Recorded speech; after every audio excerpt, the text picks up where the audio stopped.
don't quite know how people survived out here, but a lot of gold came out of here.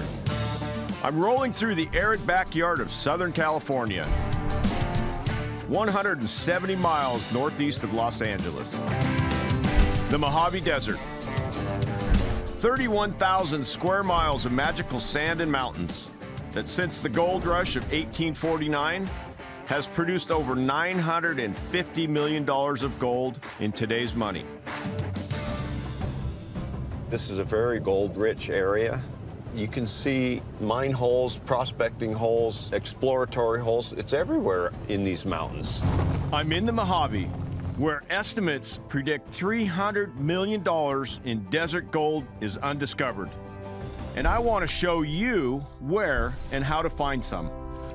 I kind of like the way this red dirt looks. It's got lots of quartz in it, and it's red, you know, quartz with a lot of iron makeup. And there's a saying that says, gold rides an iron horse. Iron is heavy, just like gold, and it often settles alongside of it. You can see how red the dirt is in the pan. Nug, nug, nuggy. California desert gold right there.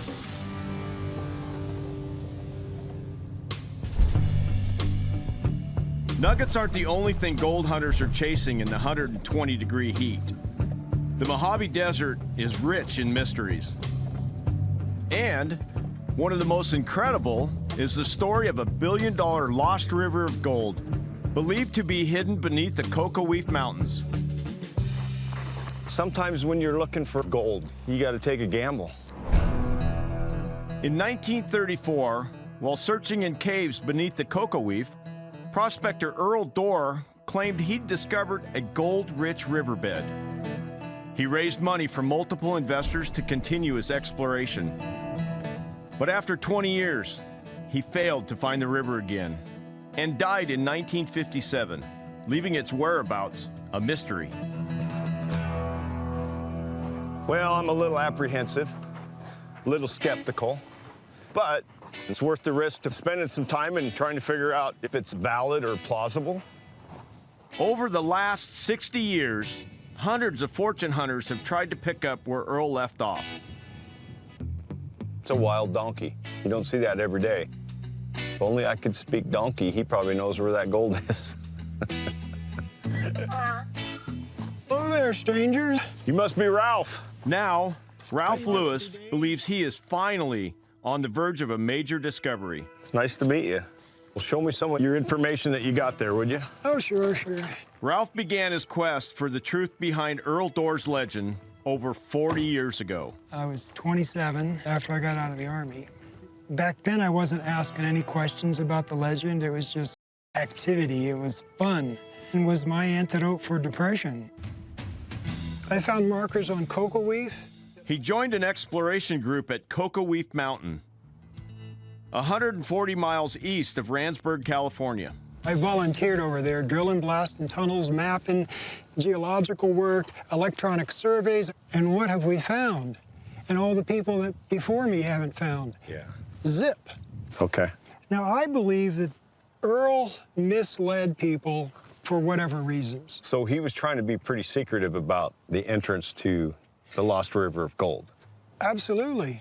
After I still didn't find what we're looking for, you got two choices. Give up or start thinking Differently, I see. I found this wallet-size photograph. This is in front of Door Cave, that's his claim marker, with his writing on the back. He says, finder and locator of the Door Caves near Clark Mountain, California. Door's mammoth caverns with river running through caves, over 8 miles explored. The photo and its inscription led Ralph to believe that Cocoa Leaf was a bluff all along, and that the Lost River was instead here at Door Caves. There's some of his painted rocks in that picture.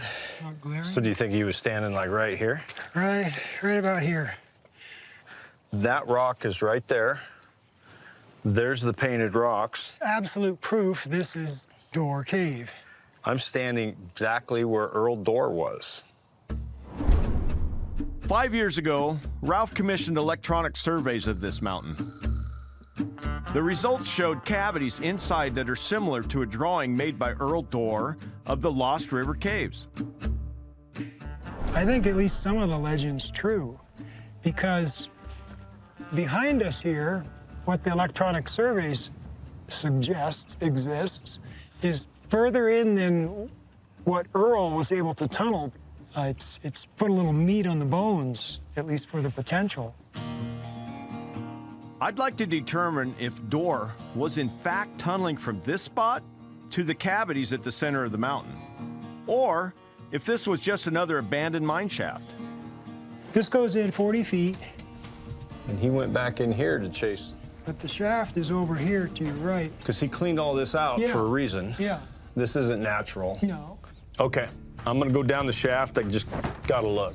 I wanna see what they're after.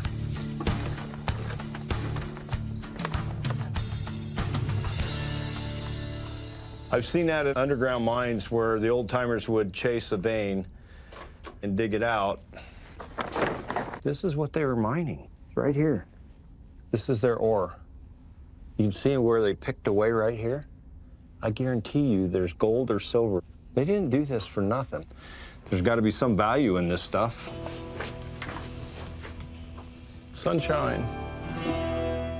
For me as a prospector, there's a lot of ingredients for gold, but it's still pretty tough to believe that there's a lost river of gold here.